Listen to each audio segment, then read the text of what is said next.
El Señor es mi pastor, nada me falta, en verdes pastos Él me hace reposar, y las aguas de descanso me conduce y me reconforta mi alma. Muy bienvenidos, queridos hermanos, a este compartir la palabra de Dios. Me llamo José Peña, bienvenido a este tu canal. Queridos hermanos, hoy vamos a poder estudiar el capítulo número 8 de este maravilloso estudio bíblico de San Marcos. Vamos a continuar, queridos hermanos, y te invito a que te quedes hasta el final del video porque este capítulo 8 te sorprenderá, te lo aseguro y te lo garantizo. Vamos a preparar nuestro corazón, queridos hermanos, para esta enseñanza maravillosa. En el nombre del Padre, del Hijo, del Espíritu Santo. Amén. Gracias, Señor Jesús, por este maravilloso día. Señor Jesús, vamos a hacer un estudio, pedimos tu ayuda, Padre Celestial. Abre nuestro corazón y nuestra mente para que esta palabra llegue y caiga esta semilla en tierra buena, que caiga y crezca en tierra fértil. Todo es para tu gloria, oh Señor Jesús. Envía tu Espíritu Santo para que salgamos de dudas, de miedos, de preocupaciones. Que este momento es solamente dedicado para ti, oh Señor Jesús, porque solamente tú eres Rey y Dios. Gracias por todo. Te encomendamos esta enseñanza, Señor Jesús. En nombre del Padre, del Hijo, del Espíritu Santo. Amén. Estamos ya confiados, queridos hermanos, que esta enseñanza va a llegar hasta nuestro corazón. ¿Por qué? Porque Jesús está aquí, está contigo y está conmigo en este maravilloso momento. Vamos a dar comienzo a este Evangelio de San Marcos capítulo 8. Vamos a estudiar el primer segmento, el cual he llamado la segunda multiplicación de los panes. La segunda multiplicación de los panes. Comienza el texto bíblico así. En aquellos días se juntó otra vez muchísima gente. No tenían nada que comer. Jesús llamó a sus discípulos y les dijo: siento compasión por esta gente, pues hace ya 3 días que están conmigo y no tienen nada que comer. Si los mando a sus casas sin comer, desfallecerán por el camino, pues algunos de ellos han venido de lejos. Sus discípulos le contestaron: ¿de dónde podemos sacar en este lugar desierto el pan que necesitan? Jesús les preguntó: ¿cuántos panes tienen? Respondieron: 7. Entonces mandó a la gente que se sentara en el suelo. Y tomando los 7 panes dio gracias y partió y empezó a dárselo a sus discípulos para que lo repartieran. Ellos se lo sirvieron a la gente. Tenían también algunos pescaditos. Jesús pronunció la bendición y mandó que también los repartieran. Todos comieron hasta saciarse y de los pedazos que sobraron recogieron 7 cestos. Eran unos 4,000 los que habían comido. Luego Jesús los despidió. Enseguida subió a la barca con sus discípulos y se fue a la región de Dulmanuta. Este es el primer segmento, queridos hermanos, de la multiplicación que hace Jesús por todo su pueblo, por todas esas personas que lo seguían, todas esas personas que tenían fe en Él, porque el Señor vino con una misión muy especial. Jesús vino para poder sanarnos a nosotros de 2 maneras, del interior y del exterior. La interior del corazón, del pecado, del alma, y del exterior a consecuencia de que Jesús sana nuestro corazón y nuestro pensamiento.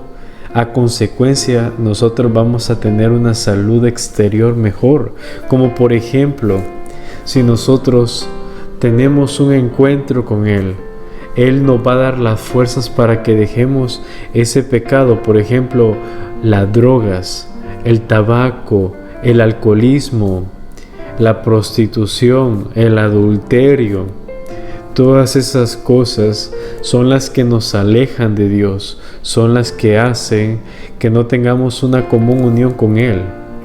Pero en el momento que nosotros sanamos nuestro interior, sanamos nuestro corazón, no con las fuerzas de nosotros, claramente, con las fuerzas de Dios, con las fuerzas de Jesús, Él nos va a dar el soporte para que nosotros podamos sanar y podamos dejar esa tentación y ese pecado, y a la misma vez, a consecuencia, vamos a tener un bien en nuestro exterior.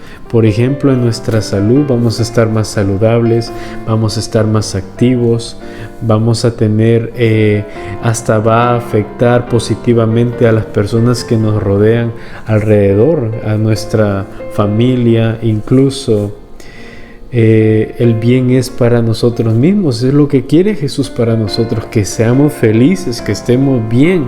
Por eso Él nos dice, abran su corazón, abran su pensamiento. Continuamos, queridos hermanos, con el siguiente segmento. Dice, ¿por qué estos piden una señal? Vinieron los fariseos y empezaron a discutir con Jesús. Querían ponerlo en apuros y esperaban de él una señal que viniera del cielo. Jesús suspiró profundamente y exclamó, ¿por qué esta gente pide una señal? Yo le digo que a esta gente no se le dará ninguna señal. Y dejándolo subió a la barca y se fue al otro lado del lago. Los discípulos se habían olvidado de llevar los panes y tan solo tenían un pan en la barca. De repente Él les hizo esta advertencia. Abran los ojos y cuídense tanto de la levadura de los fariseos como de la de Herodes. Se dijeron unos a otros, la verdad es que no tenemos pan.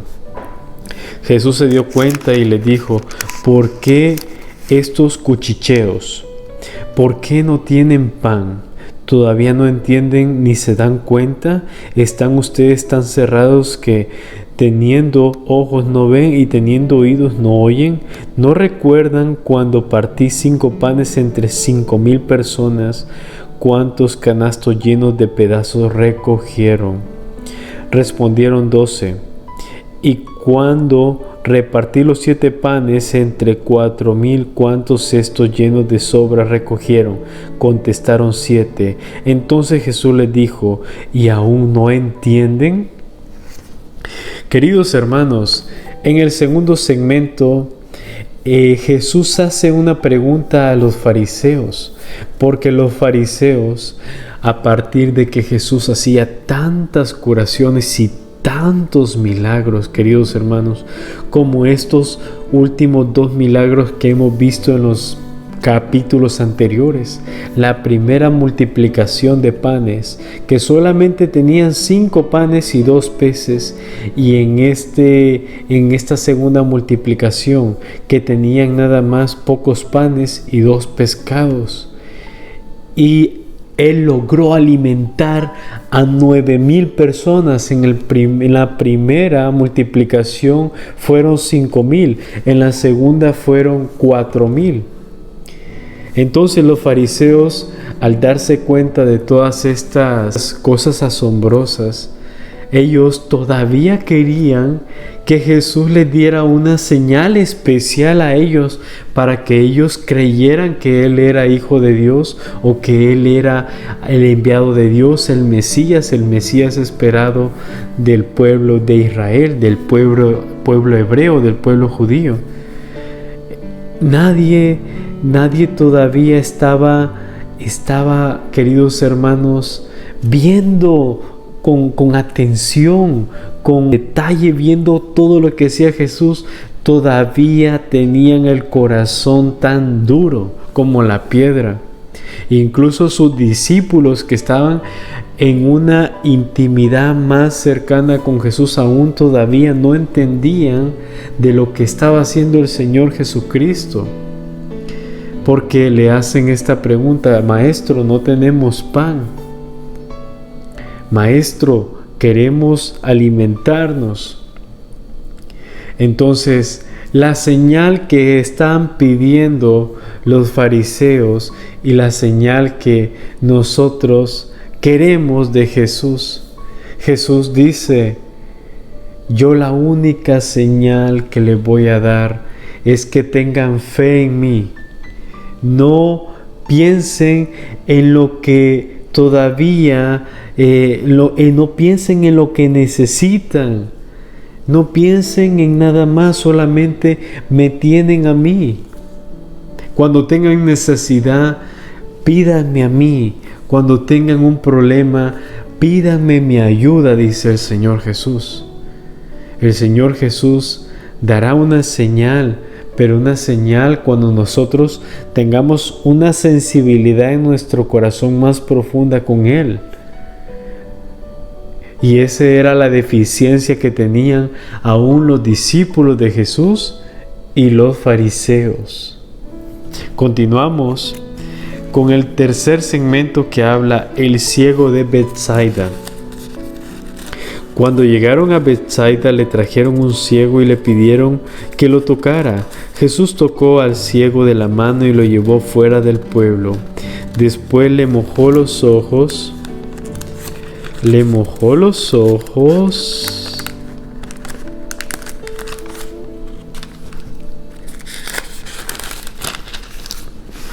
Con saliva le impuso las manos y le preguntó: ¿ves algo? El ciego, que empezaba a ver, dijo: veo como árboles, pero deben de ser de gente porque se mueven. Jesús le puso nuevamente las manos en los ojos y el hombre se encontró con buena vista. Se recuperó plenamente y podía ver todo con claridad. Jesús pues lo mandó a su casa diciéndole: ni siquiera entres en el pueblo. Imaginémonos, hermanos, en este segmento número 3, cómo Jesús hace este milagro. Dice el texto bíblico que le impuso las manos y le puso saliva en los ojos. Imagínate que el Señor Jesús tomó saliva y se la puso en los dos ojos y le dice: ¿ves algo? Y en ese momento el hombre le dice: veo como personas, como árboles. Pero siempre el Señor Jesucristo hacía los milagros más sorprendentes y Él apartaba a las personas, las apartaba a un lugar privado para poder tener una conversación con ellos y también para poder perdonar sus pecados y a consecuencia hacerles un milagro especial, un regalo maravilloso. Como hemos visto que el Señor ha curado a tantas personas, a tantos corazones, que los hombres quedan tan enamorados de Jesús porque les ha dado una nueva oportunidad. Yo me puse a pensar un poco, este es un comentario muy personal.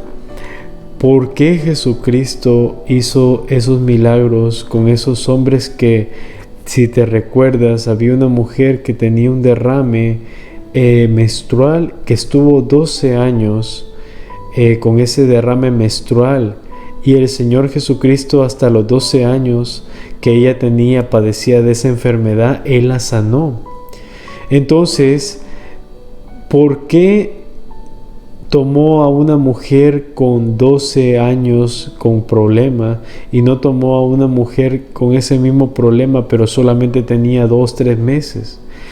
Porque el Señor Jesucristo miraba a las personas que ya tenían, como la sociedad ya conocían que tenía ese tipo de deficiencia en su cuerpo, ese tipo de enfermedad en su cuerpo, y al ser sanados era como algo impactante con el pueblo.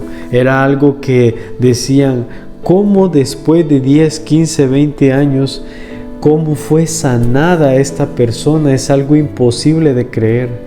Entonces los milagros que hacía el Señor Jesucristo era tan impactante que era un impacto para todos. Por eso Él siempre mandaba a la casa a que guardaran silencio y no contaran lo que había hecho Dios por ellos, pero el milagro hablaba por sí solo. Ya ellos podían hablar, ya podían ver, ya podían caminar. Los paralíticos, los sordomudos, los ciegos, todos ya podían realizar y tener una vida normal. El Señor es maravilloso y nos puede hacer milagros a nosotros también. Como el primer milagro que nosotros tenemos es el despertar, el poder hablar, el poder ver, el poder tocar, el poder abrazar, incluso el poder amar. Todo es un milagro en el día, pero como nos sucede todos los días, no nos damos cuenta. Pero son milagros y dones de Dios diariamente. Continuamos. Pedro proclama su fe. Salió Jesús con sus discípulos hacia los pueblos de Cesarea de Filipo, y por el camino les preguntó: ¿quién dice la gente que soy yo? Ellos contestaron: algunos dicen que eres Juan el Bautista, otros que Elías o alguno de los profetas. Entonces Jesús les preguntó: ¿y ustedes quién dice que soy yo? Pedro le contestó: tú eres el Mesías. Pero Jesús le dijo con firmeza que no conversaran sobre él. Luego comenzó a enseñarles que el Hijo del Hombre debía sufrir mucho y ser rechazado por los notables, los jefes de los sacerdotes y los maestros de la ley, que sería condenado a muerte y resucitaría a los 3 días. Jesús hablaba de esto con mucha seguridad. Pedro pues lo llevó aparte y comenzó a reprenderlo, pero Jesús, dándose la vuelta, vio muy cerca a sus discípulos. Entonces reprendió a Pedro y le dijo: apártate y ponte detrás de mí, Satanás. Tus ambiciones no son las de Dios, sino las de los hombres. Esto podemos dividirlo en 2 partes, este segmento, queridos hermanos. ¿Por qué? Porque primero habla que la gente hablaba del Señor Jesucristo. En este segmento número 4, el Señor Jesucristo está en la boca de las personas, andan predicando quién es el Señor Jesucristo. Unos dicen que es Juan el Bautista. Jesús es Juan el Bautista, no es Juan el Bautista. Otros dicen que Elías. Jesús es Elías, no es Elías. O otro de los profetas. Jesús es el enviado y el Hijo de Dios y el Dios verdadero que se hizo carne para poder darnos la salvación y la reconciliación con Dios en el mundo. Entonces la gente, teológicamente, esto nos enseña a nosotros en la apologética que muchos van a predicar en este siglo XXI de Jesucristo. Unos van a decir que Jesucristo es la prosperidad, otras iglesias protestantes van a decir que Jesucristo es esto, Jesucristo lo otro. Pero Jesús le hace la pregunta: ¿y ustedes? ¿Quién dice que soy yo? Entonces, si más recordamos, Él eligió a 12 hombres, a los cuales ya es una congregación y es la primera iglesia. Y es la iglesia cristiana, universal, católica, porque Jesucristo la funda. Por eso es una iglesia cristiana, porque Cristo funda a esta iglesia universal, católica, cristiana. Entonces estos 12 discípulos le responden: tú eres el Hijo de Dios. Entonces respondieron acertando que Jesús es el Hijo de Dios, porque los misterios del reino únicamente Jesús se los brindaba a los que Él había elegido y a los sencillos y humildes. Entonces, luego Satanás tomó a Pedro para ser instrumento de lo que Jesús estaba hablando y para poder contradecirlo. ¿De qué manera? Jesús dice: el Hijo del Hombre va a ser rechazado, va a ser condenado a muerte y morirá. Entonces Pedro viene y lo reprende: ¿cómo puede pasarle esto al Hijo de Dios? Entonces Jesús le contesta y le dice: apártate de mí, Satanás, que tus planes son los de los hombres y no los de Dios.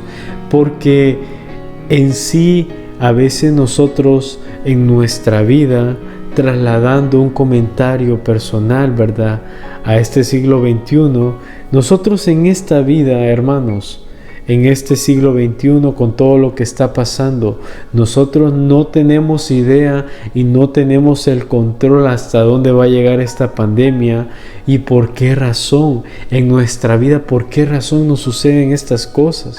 A veces nosotros queremos tener el control con la razón, con nuestra mente, con nuestros sesos, sin pedirle la sabiduría a Dios.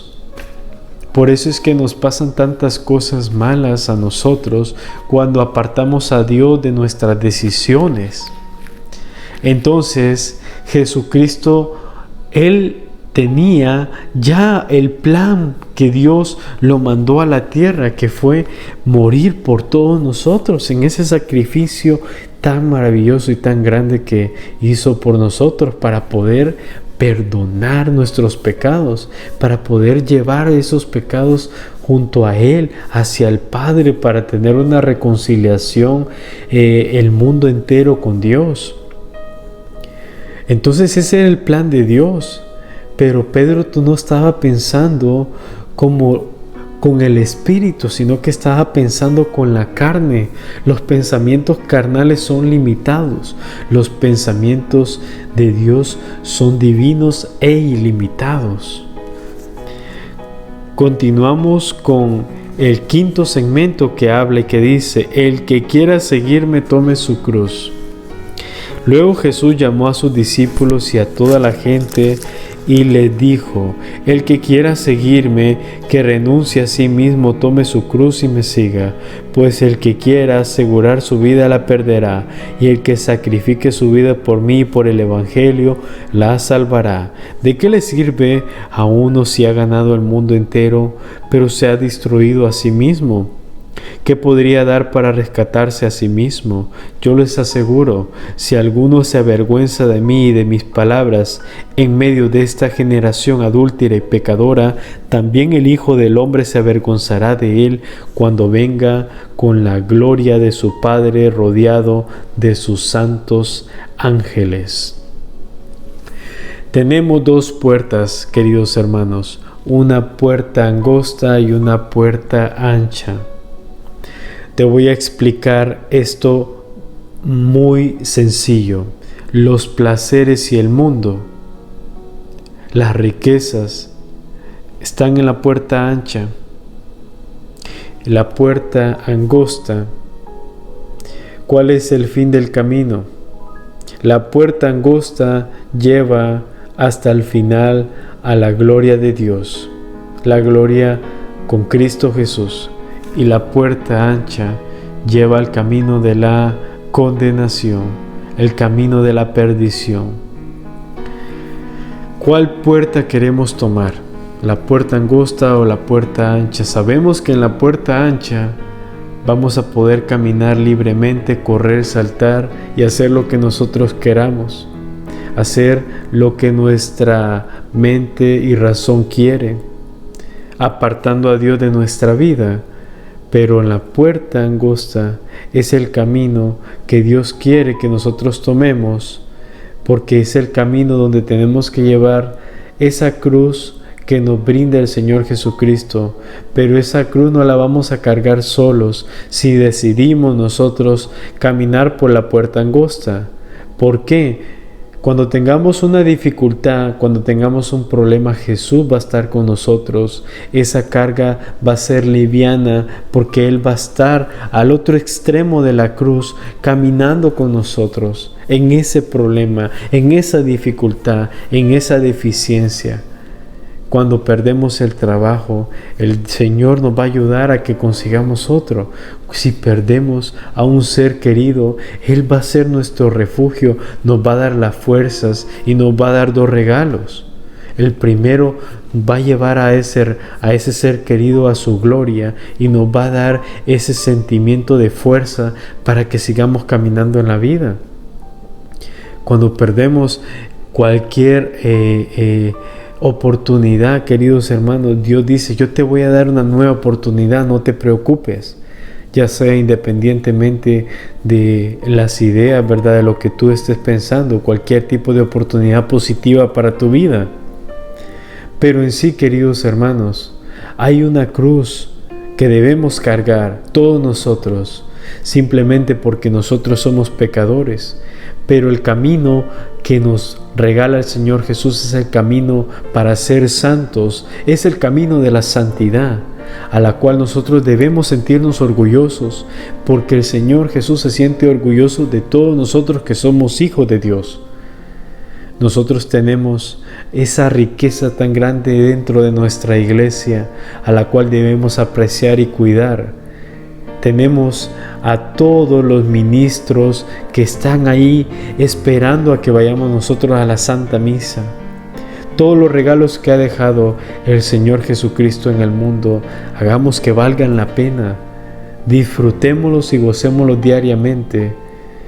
Y démosle gracias a nuestro Señor Jesucristo, glorifiquémosle y alabémosle, porque Él nos ha ayudado a que nosotros tengamos una vida más feliz. Y nos invita y nos dice: no te preocupes, si tú te encargas de las cosas de Dios, Él se encargará de tu vida, Él se encargará de tus cosas, Él se encargará de tus pensamientos, Él se encargará de tu corazón, Él se encargará de tu familia, Él se encargará de ese problema que estás pasando, Él se va a encargar de todo. Nunca te va a dejar solo, porque Él te ama, Él te ama. Nunca lo dudes, nunca lo olvides, que Él está con nosotros. Como te lo dije al principio del video, Él está aquí. Y démosle gracias al Señor. Hemos concluido con este capítulo número 8, hermanos. Qué bendecidos estamos porque Él está con nosotros, queridos hermanos. Terminamos con una oración en el nombre del Padre, del Hijo, del Espíritu Santo. Amén. Gracias, Señor Jesús, por estar acá con nosotros. Gracias por darnos tu bendición. Gracias, Padre Celestial, por todo lo que nos das. Te pedimos la bendición para este día, para nuestros trabajos, cuando andemos manejando, cuando estemos en cualquier situación. Pedimos tu bendición, Señor, para que todo salga bien. En todo momento, tuya es la gloria, por siempre, Señor Jesucristo. Amén. En el nombre del Padre, del Hijo, del Espíritu Santo. Amén.